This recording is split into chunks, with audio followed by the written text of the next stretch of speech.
સ્થાનિક સ્વરાજની ચૂંટણી આમ તો લોકશાહી પર્વની ઉજવણી છે. મતદાતાઓને મતદાન કરવાનો અધિકાર છે.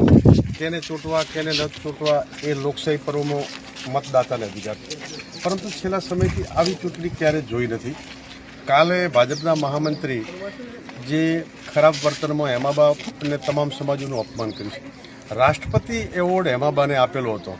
સારી કામગીરી બદલ આખા ગુજરાતમાં શ્રેષ્ઠ ધારાસભ્યનો જેને એવોર્ડ આપ્યો હોય ક્યારે એમના જીવન ઉપર કોઈ દાગ લગાડે કે ભાજપને પણ ક્યારે ઓંગળી હેમાબા ઉપર નથી કરી.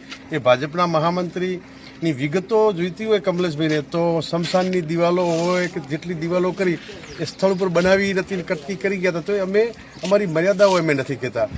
એના પ્રમુખ બહુ સજ્જન છે નરેશભાઈ ઠાકોર સમાજ ભોળો એમાં એમણે પણ આ વિસ્તારની જનતાને લુખા તત્વો કીધું. એમને ટૂંક સમયમાં બંને જણાને માફી માગવી પડશે.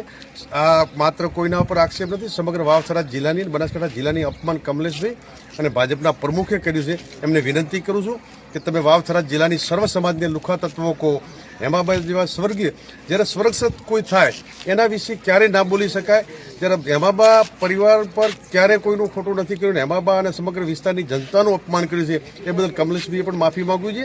અને વાવથરા જિલ્લાની તમામ જનતાને વિનંતી કરું છું કે આ લોકોએ જે વાવથરા જિલ્લાની સમગ્ર સર્વ સમાજોનું અપમાન કર્યું છે એનો બદલો વાળવા માટે 26મી તારીખે પંજાના નિશાન ઉપર વોટ આપી વિજય બનાવો અને એમને જવાબ આપો કે આવી ખરાબ ભાષામાં તમામ સમાજોને વાવથરાની જનતાને લુખા તત્વો કેવું સ્વર્ગસ્થી હેમાબાને ઉપર આક્ષેપો કરવા આવું જે વર્તન કર્યું છે એનો જવાબ આપવાનો સમય આવ્યો છે. 26મી તારીખે પંજાના નિશાન પર વોટ આપીને જવાબ આપો એવી સૌ ભાઈ બહેનોને વિનંતી.